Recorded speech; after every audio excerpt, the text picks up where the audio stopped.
Power supply എന്നുള്ള ടോപ്പിക്കിൽ ഇനി നമ്മൾ നോക്കുന്നത് സ്വിച്ച്ഡ് മോഡ് പവർ സപ്ലൈ ആണ്. സ്വിച്ച്ഡ് മോഡ് പവർ സപ്ലൈ അഥവാ SMPS എന്ന് നമ്മൾ എപ്പോഴും ചുരുക്കി പറയും. അപ്പോൾ ഇന്നിപ്പോൾ ആധുനിക ഇലക്ട്രോണിക് ബോർഡുകളിലെല്ലാം പൊതുവായിട്ട് കാണുന്നൊരു പവർ സപ്ലൈ രീതിയാണ് ഈ SMPS എന്ന് പറയുന്നത്, സ്വിച്ച്ഡ് മോഡ് പവർ സപ്ലൈ. അത് മറ്റ് റെഗുലേറ്ററിൽ നിന്നും കുറച്ചുകൂടി അക്യുറേറ്റ് ആയിട്ടുള്ള നല്ല രീതിയിലുള്ള ഔട്ട്പുട്ട് കിട്ടുന്ന ഒരു പവർ സപ്ലൈസ് ആണെന്ത് SMPS എന്ന് പറയുന്നത്. അപ്പോൾ ഇന്നത്തെ കാലത്തൊക്കെ നമ്മൾ പല എക്യുപ്മെൻറ്റ്സും വാങ്ങിക്കുന്ന സമയത്തൊക്കെ അതിൽ സ്റ്റെബിലൈസറിൻ്റെ ഒരു ഉപയോഗം പരമാവധി കുറച്ചുകൊണ്ടാണ് നമ്മൾ ഉപയോഗിക്കുന്നത്. അല്ലെങ്കിൽ സ്റ്റെബിലൈസർ ആവശ്യമില്ല എപ്പോഴും പലപ്പോഴും പറഞ്ഞു കേട്ടിട്ടുണ്ട്.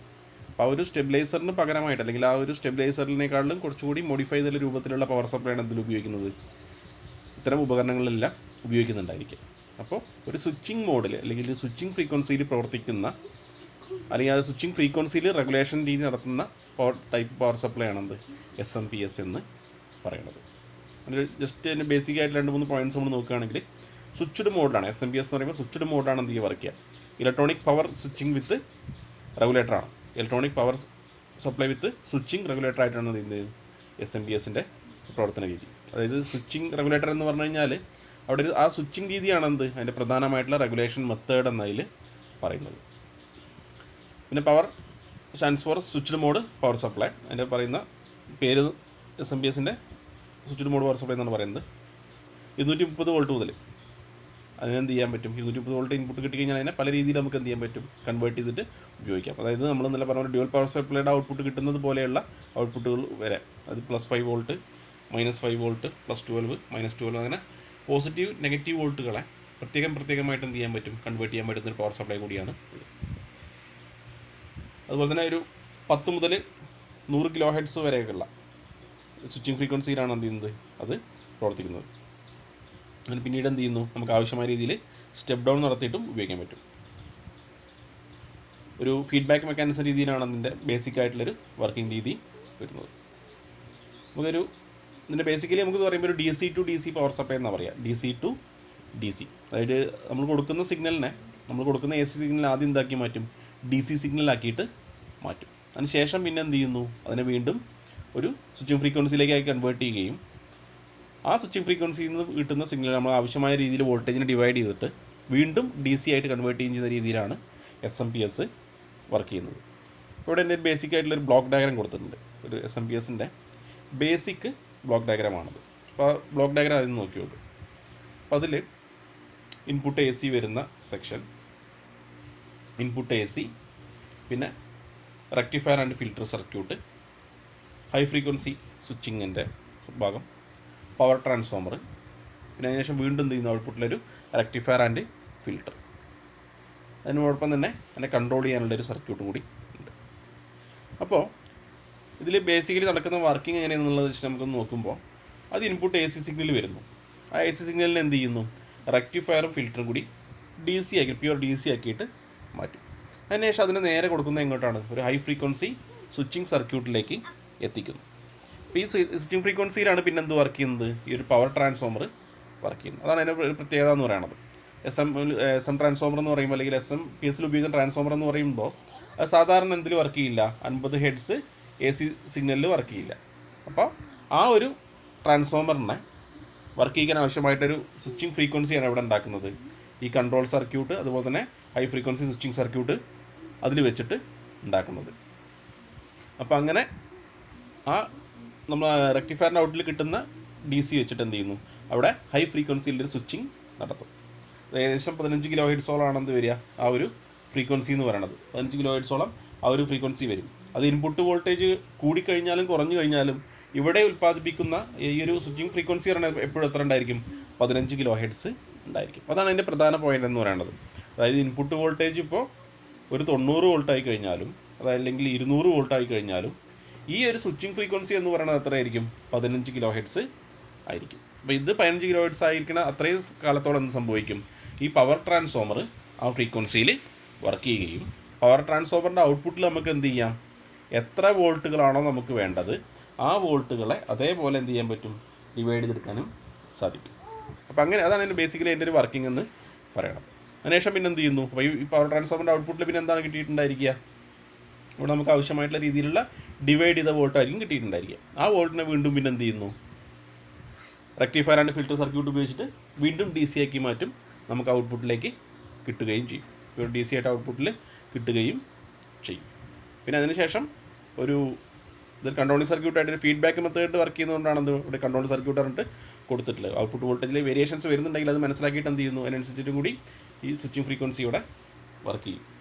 ഒരു പൾസ് വിഡ്ത്ത് മോഡുലേഷൻ രീതിയിലാണ് എന്ത് നടക്കുന്നത്, ആ സ്വിച്ചിങ് നടക്കുന്നത്. അതാണ് ഇവിടെ PWM സിഗ്നൽ എന്ന് പറഞ്ഞിട്ട് അവിടെ കാണിച്ചിട്ടുള്ളത്, പൾസ് വിഡ്ത്ത് മോഡുലേഷൻ രീതിയിൽ. അതായത് ഇവിടെ ഈ സ്വിച്ചിങ്ങിൻ്റെ ഫ്രീക്വൻസി എന്ന് പറയുന്നത് എങ്ങനത്തെ ആയിരിക്കും, സ്ക്വയർ വേവ് ആയിരിക്കും ഉണ്ടായിരിക്കുക. ആ ഒരു ലെവലിലാണ് എന്ത് വർക്ക് ചെയ്യുക, പവർ ട്രാൻസ്ഫോമർ വർക്ക് ചെയ്യുക. പവർ ട്രാൻസ്ഫോമർ അല്ലെങ്കിൽ SM ട്രാൻസ്ഫോമർ അല്ലെങ്കിൽ ചോപ്പർ ട്രാൻസ്ഫോമർ എന്നൊക്കെ ഇതിനെ പറയാറുണ്ട്. ഈ ഒരു സ്വിച്ചിങ് സർക്യൂട്ടിനെ എന്ത് പറയാറുണ്ട്, ചോപ്പർ സർക്യൂട്ട് എന്ന് പറയാറുണ്ട്. നമ്മളിതിന് മുൻപ് ചോപ്പർ സർക്യൂട്ടിൻ്റെ കാര്യങ്ങൾ പറഞ്ഞിരുന്നു. അപ്പോൾ ആ സമയത്ത് അപ്പോൾ അത് ഈ ഒരു ഭാഗത്താണ് അതിൻ്റെ ആപ്ലിക്കേഷനായിട്ട് വരുന്നത്. നമ്മൾ സ്വിച്ചിങ്ങിനെ കുറിച്ച് കാര്യങ്ങൾ പറഞ്ഞ പോലെ FET, UJT, MOSFET ആ കാര്യങ്ങളൊക്കെ പറഞ്ഞ സമയത്ത് അതിൽ പലതിലെയും സ്വിച്ചിങ്ങിൻ്റെ ഒരു ആപ്ലിക്കേഷൻ പറഞ്ഞതാണ് ചോപ്പർ സർക്യൂട്ടുകളിൽ ഉപയോഗിക്കാമെന്നുള്ളത്. അപ്പോൾ ഇവിടെയൊക്കെ ഹൈ ഫ്രീക്വൻസി സ്വിച്ചിങ്ങിന് ഉപയോഗിക്കുന്ന ഒന്നുമില്ലെങ്കിൽ MOSFETകളായിരിക്കും, അല്ലെങ്കിൽ STRകളായിരിക്കും. അങ്ങനെ പല രീതിയിലുള്ള കമ്പോണൻസുകൾ എന്തിനു ഉപയോഗിക്കാറുണ്ട്, സ്വിച്ചിങ്ങിന് വേണ്ടിയിട്ട് SMPSകളിൽ ഉപയോഗിക്കാറുണ്ട്. അപ്പോൾ ഈ രീതിയിലുള്ള സ്വിച്ചിങ് മെത്തേഡാണ് എന്ത് ചെയ്യുന്നത്, SMPSൽ നടക്കുന്നത്. അപ്പോൾ ഈ രീതിയിൽ സ്വിച്ചിങ് ഫ്രീക്വൻസിയിൽ വർക്ക് ചെയ്യുന്നതുകൊണ്ടാണ് ഇതിന് എന്ത് പറയുന്നത്, സ്വിച്ച്ഡ് മോഡ് പവർ സപ്ലൈ എന്ന് പറയുന്നത്. അതിൻ്റെ പ്രധാന ഭാഗം ഇതാണ്. വരുന്ന ഫ്രീക്വൻസി വരുന്ന വോൾട്ടേജ് എത്ര കൂടിയാലും കുറഞ്ഞാലും ഈ സ്വിച്ചിങ് ഫ്രീക്വൻസി എപ്പോഴും എങ്ങനെയായിരിക്കും, കോൺസ്റ്റൻ്റ് ആയിട്ടൊരു ഫ്രീക്വൻസിയിൽ അത് നിലനിർത്തും. ആ ഒരു ഫ്രീക്വൻസി നിലനിൽക്കുന്ന അത്രയും കാലത്തോളം ട്രാൻസ്ഫോമർ എന്ത് ചെയ്യും, കൃത്യമായിട്ട് വർക്ക് ചെയ്യും. അതിൻ്റെ ഔട്ട്പുട്ട് കിട്ടുന്ന വോൾട്ട് എപ്പോഴും എങ്ങനെയായിരിക്കും, കൃത്യമായ വോൾട്ടുകളായിരിക്കും. എത്ര വോൾട്ടാണ് നമുക്ക് വേണ്ടതനുസരിച്ചിട്ട് ഈ ഒരു ട്രാൻസ്ഫോമർ ടൈപ്പ് ചെയ്തുണ്ടാക്കുകയാണ് ചെയ്യുക. അതിനുശേഷം പിന്നെ എന്ത് ചെയ്യുന്നു, അതിന് വീണ്ടും DC ആക്കിയിട്ട് മാറ്റും. അതുകൊണ്ടാണ് ഇതിന് DC to DC എന്ന് പറയുന്നത്. ഇവിടെ DC ആക്കി മാറ്റി അതിനുശേഷം ഇവിടെ വീണ്ടും ഹൈ ഫ്രീക്വൻസി ആക്കി മാറ്റുന്നു. അതിനുശേഷം വീണ്ടും അതിന് DC ആക്കിയിട്ട് മാറ്റുന്നു. ഈ രീതിയിലാണ് എന്ത് പ്രവർത്തിക്കുന്നത്, SMPSൻ്റെ പ്രവർത്തനം എന്ന് പറയുന്നത്. ഇന്ന് ഉപയോഗിക്കുന്ന അധികം എല്ലാ എക്യുപ്മെൻറ്റ്സിലും ഈ ഒരു മെത്തേഡ് തന്നെയാണ് എന്ത് ചെയ്യുന്നത്, ഉപയോഗിക്കുന്നത്. ഇപ്പോൾ SMPSൻ്റെ ആ ഒരു വർക്കിംഗ് രീതി മനസ്സിലാക്കി വയ്ക്കുക. അതിൻ്റെ ബ്ലോക്ക് ഡയഗ്രാം എന്ത് ചെയ്യുക, പഠിച്ചു വയ്ക്കുക. ഇനി അതിൻ്റെ ഒരു ഫങ്ഷണൽ ബ്ലോക്ക് ഡയഗ്രാം ഇവിടെ കാണിച്ചിട്ടുണ്ട്. അവിടെയുള്ള കമ്പോണൻസുകൾ അതിൻ്റെ ഫ്രീക്വൻസി റീഡിങ്ങൊക്കെ കൊടുത്തതിന് ശേഷമുള്ള ഓരോ സെക്ഷൻ്റെയും ഫങ്ഷൻസ് എന്തൊക്കെയാണെന്നുള്ളത്, അല്ലെങ്കിൽ അവിടെ ഉപയോഗിക്കുന്ന കമ്പോണൻസിൻ്റെ സിമ്പിൾ വെച്ചിട്ട് എന്ത് ചെയ്തിട്ടുണ്ട്, അവിടെ കാണിച്ചിട്ടുണ്ട്. ഇൻപുട്ട് സിഗ്നൽ വരുന്നു. ഇൻപുട്ട് സിഗ്നൽ റെക്ടിഫയറും ഫിൽറ്ററും ഉപയോഗിച്ചിട്ട് അതിനെ ഫിൽറ്റർ ചെയ്യുന്ന രീതിയിലേക്ക് ആക്കി മാറ്റും. ഇൻപുട്ട് AC സിഗ്നൽ വരുന്നു, അതിനെ DC ആക്കിയിട്ട് എന്ത് ചെയ്യുന്നു, കൺവേർട്ട് ചെയ്യുന്നു. അതിനുശേഷം പിന്നെ എന്ത് ചെയ്യുന്നു, ഹൈ ഫ്രീക്വൻസി സ്വിച്ചിങ് സർക്യൂട്ട്, അവിടെ UJT അല്ലെങ്കിൽ MOSFET അത്തരം കമ്പോണൻസുകൾ ഉപയോഗിച്ചിട്ട് എന്ത് ചെയ്യുന്നു, അതിനെ STR അത്തരം കമ്പോണൻസുകൾ ഉപയോഗിച്ചിട്ട് അതിനെ സ്വിച്ചിങ് നടത്തുന്നു. അതിനുശേഷം ഹൈ ഫ്രീക്വൻസി സിഗ്നലാക്കിയിട്ട് മാറ്റുന്നു. അതൊരു സ്ക്വയർ വേവ് സിഗ്നലായിരിക്കും. ആ സിഗ്നലിലാണ് എന്ത് പ്രവർത്തിക്കുന്നത്, നമ്മളെ SM ട്രാൻസ്ഫോമർ പ്രവർത്തിക്കുന്നത്. ഇപ്പോൾ SM ട്രാൻസ്ഫോമർ അതിന് കണ്ടക്ട് ചെയ്യുകയും അതിൻ്റെ ഔട്ട്പുട്ടിൽ വീണ്ടും എന്ത് തരുന്നു, നമുക്ക് ആവശ്യമായ രീതിയിലുള്ള ഔട്ട്പുട്ടായിട്ട് തരികയും ചെയ്യും. ഇവിടെ ഇപ്പോൾ നമുക്ക് കൂടുതൽ വോൾട്ട് വേണമെങ്കിൽ എന്തുണ്ടാവും, ടാപ്ഡ് ട്രാൻസ്ഫോമർ ആയിരിക്കും ഉപയോഗിക്കുന്നുണ്ടാവുക. അപ്പോൾ അതിൻ്റെ ഔട്ട്പുട്ടിൽ എന്തുണ്ടാവും, വേറെ വേറെ വോൾട്ടേജുകളായിട്ടാണ് ഔട്ട്പുട്ടിൽ കിട്ടുന്നത്. അതുകൊണ്ട് അത് നേരെ എന്ത് ചെയ്യുന്നു, വീണ്ടും റെക്ടിഫയർ ഫിൽറ്റർ ഉപയോഗിച്ചിട്ട് ഫിൽറ്റർ ചെയ്തിട്ട് ഔട്ട്പുട്ടായി പ്യുവർ DC ആയിട്ട് ഔട്ട്പുട്ടിൽ തരികയാണ് ചെയ്യുന്നത്. അതിൻ്റെ കൺട്രോളിംഗ് സർക്യൂട്ടിൻ്റെ കാര്യം ഇവിടെ കാണിച്ചിട്ടുണ്ട്. കൺട്രോളിംഗ് സർക്യൂട്ടിൽ ആംപ്ലിഫയേഴ്സ് ഉണ്ട്, ഓസിലേറ്റർ ഉണ്ട്, അതുപോലെ തന്നെ അത് പൾസ് വിഡ്ത്ത് മോഡുലേഷൻ രീതിയിലാണ് എന്ത് ചെയ്യുന്നത്, അതിൻ്റെ സ്വിച്ചിങ് അല്ലെങ്കിൽ കൺട്രോളിങ് നടക്കുന്നത്. അത് വെച്ചിട്ട് എന്ത് ചെയ്യുന്നു, നമ്മൾ സ്വിച്ചിങ് സർക്യൂട്ടിനെ കൺട്രോൾ ചെയ്യാൻ റെഫറൻസ് വോൾട്ടേജ് എത്തിക്കാനാണ് അവിടെ നിന്ന് കൺട്രോൾ സർക്യൂട്ട് പ്രവർത്തിക്കുന്നത്. അപ്പോൾ ആ ഒരു കാര്യം കൂടി എന്ത് ചെയ്യുക, അതിൻ്റെ കൂടെ SMPS മനസ്സിലാക്കുമ്പോൾ അതിൻ്റെ കൂടെ ഓർത്ത് വയ്ക്കുക.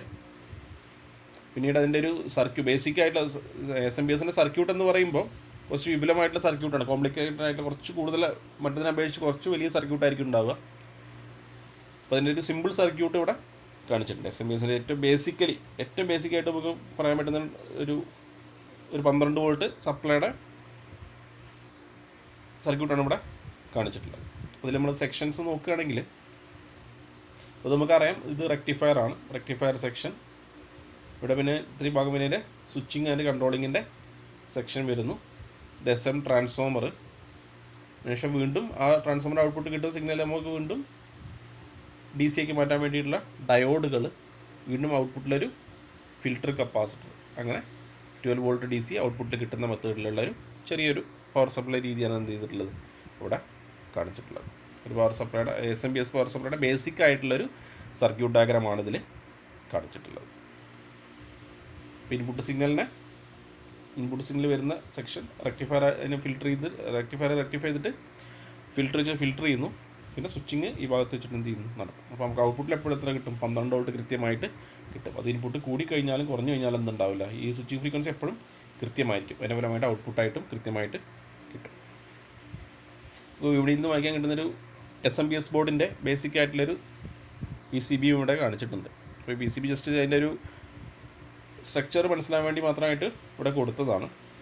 നമ്മൾ നോക്കി വയ്ക്കുക. അപ്പോൾ ഇതിൽ ഓരോ സെക്ഷനായിട്ട് നമ്മൾ നോക്കുകയാണെങ്കിൽ നമ്മളിപ്പോൾ നേരത്തെ പറഞ്ഞതിൻ്റെ സിമ്പിളായിട്ടുള്ള രൂപമാണ് ഇവിടെ കാണിച്ചിട്ടുള്ളത്. ഒരു ബ്രിഡ്ജ് റെക്ടിഫയർ ഇതിലുണ്ട്, ബ്രിഡ്ജ് റെക്ടിഫയർ, ഒരു ഫിൽറ്റർ, കപ്പാസിറ്റർ, അതിനുശേഷം ഇതൊരു സ്വിച്ചിങ് കമ്പോണൻ്റാണ്. സ്വിച്ചിങ് കമ്പോണൻ്റായിട്ട് STRO MOSFET ഉപയോഗിച്ചിട്ടുള്ളൊരു സ്വിച്ചിങ്, ഇത്രയും ഭാഗം പിന്നെ എന്താണ് സ്വിച്ചിങ് സർക്യൂട്ടായിട്ടാണ് ഉപയോഗിക്കുന്നത്. ഇത്രയും ഭാഗം സ്വിച്ചിങ് സർക്യൂട്ടാണ്. ഇതിൽ പറഞ്ഞ ഈ ഒരു സെക്ഷൻ മുഴുവനും സ്വിച്ചിങ് സർക്യൂട്ടുകളാണ്, സ്വിച്ചിങ് സർക്യൂട്ടിൻ്റെ ഭാഗം. അതിനുശേഷം ഇവിടുന്ന് ഔട്ട്പുട്ട് കിട്ടുന്ന സമയത്ത് എന്ത് ചെയ്യുന്നു, വീണ്ടും അതിനെ DC ആക്കി മാറ്റാനുള്ള സംവിധാനമായിട്ടാണ് എന്തുള്ളത്, ഡയോഡ്സ് ഇവിടെ വെച്ചിട്ടുള്ളത്. ആ ഡയോഡിന് പിന്നെ ഫിൽറ്റർ ചെയ്യാനുള്ള ഫിൽറ്റർ കപ്പാസിറ്റർ, അതിന് വരുന്ന DC ഫിൽറ്റർ ചെയ്യാനുള്ള ഫിൽറ്റർ കപ്പാസിറ്ററായിട്ടും ഉപയോഗിച്ചിട്ടുണ്ട്. ഇവിടെ ഒരു കൺട്രോളിങ് സർക്യൂട്ടായിട്ടാണ് ഇത്രയും ഭാഗമായിട്ട് ഉള്ളത്. കൺട്രോളിങ് സർക്യൂട്ട് പ്രധാനമായിട്ടും ഇവിടെ ഉപയോഗിച്ചത് ഒപ്റ്റോ കപ്ലറാണ് എന്ത് ചെയ്യുന്നത്, കൺട്രോളിങ് കമ്പോണൻ്റായിട്ട് അല്ലെങ്കിൽ ആ ഒരു സർക്യൂട്ടിനെ സ്വിച്ചിങ് നടത്താൻ വേണ്ടിയിട്ട് അവിടെ ഉപയോഗിക്കുന്നത്. ഒരു പ്രത്യേക കമ്പോണൻ്റ്, ഒപ്റ്റോ കപ്ലർ എന്നുള്ളൊരു കമ്പോണൻ്റാണ് അതിന് ഉപയോഗിക്കുന്നത്.